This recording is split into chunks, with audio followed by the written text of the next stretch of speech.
Hey everybody, Absolute Sniper signing in again. Today I'm going to be talking about the AMX ELC BIS and what really makes it stand apart from the other Tier 5 lights and how you can utilize what it brings to the table to maximize your effectiveness in said tank. Before we get started, I'd like to point out, don't pour salt before the round starts. If you're gonna throw salt at people, at least be able to back it up. Just gonna put that out there. Onto the tank itself. As you can see from those first few seconds, what this tank has going for it is ridiculous mobility. Within the first 7 seconds from a dead standstill, we were going 65 kilometers per hour, and we were able to get into a really good forward position where we have good eyes on the red team. And we're not really exposing ourselves very much. The thing that is really highlighted in this gameplay is the low profile of the tank and how you can use that low profile to hide your tank pretty much anywhere. If you have a small hole in the ground, just a little roll in the hill, you can hide your tank behind that. The tank just simply isn't very tall, so it doesn't take a whole lot to get hard cover from the ground itself. You can see here, this tank doesn't have any gun depression, but because of how small the tank is, I'm still able to use a ridgeline in the same technique that you would if you had gun depression and you were staying hull down. That is critical for this tank. You cannot leave it out exposed. If you get shot with HE, it's going to hit a full roll every single time, and you can get deleted rather quickly. So utilize that lower profile of the tank, utilize the mobility of the tank to keep yourself safe. And here's that Leo that was spreading the salt. I didn't get the kill on him, but nonetheless, he got wrecked. So another thing is, have a plan with the tank. So I had stayed in that position because I had decent shots still. I wasn't really exposed. When it started to look like that position wasn't as strong as it could be anymore, it's time to move. I see that the Churchill is one shot. This thing just flies up the hill, no problem. Snapshot into the side of the Churchill and he's done. And here's one of my better noob moments. I'll switch to HE for the AMX, which isn't a bad idea. The bad idea comes when I forget to switch back, and I forget to switch back for quite a while. Because of that, though, it does allow me to show how you can use that mobility and how you can COD on certain tanks. So with this one, you're not going to be able to just circle around. It's got a turret that doesn't fully rotate. So you kind of have to work angles and square off the corners and use the mobility to get them to shoot and miss more than anything. Get a lucky bounce here off the tracks from the T-34. And honestly, it's not until about right now that I realized that I still had my HE selected. Switch it back, and at this point it's over already anyhow.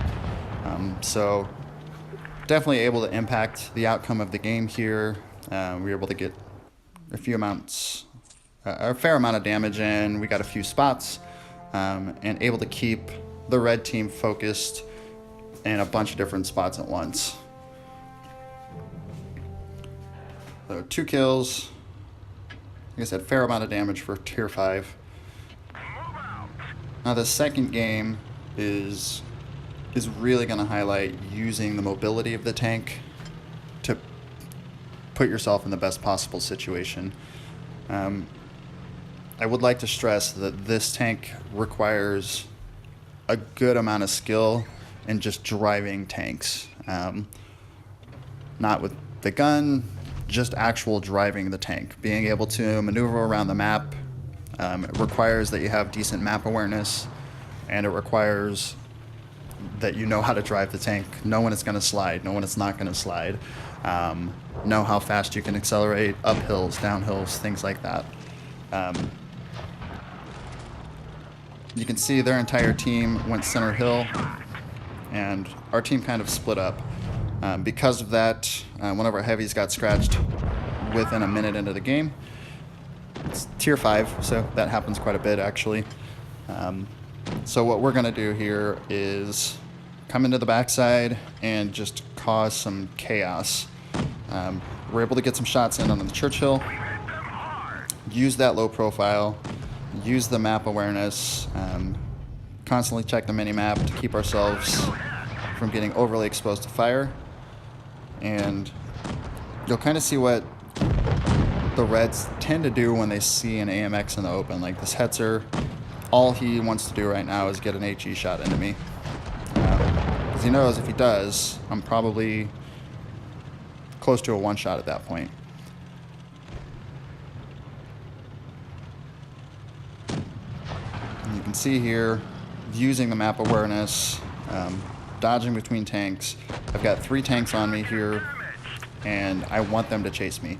I want them to focus on me. We're down a tank right now. I have enough hit points that I can take a shot, and by just running in and out between their tanks, between all of the cover, the obstacles, and then the remaining teammates that I have, I'm going to give us the best chance to win here. So, able to get a cheeky shot into the KV-5, catch him on fire.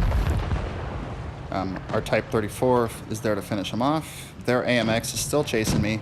I'm able to get one in on the Electo, while our KV-1 is engaged with their Type 34.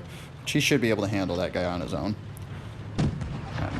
Get a shot into the Electo, ram him for a little bit more damage, and then we have a better reload, wait for the kill shot.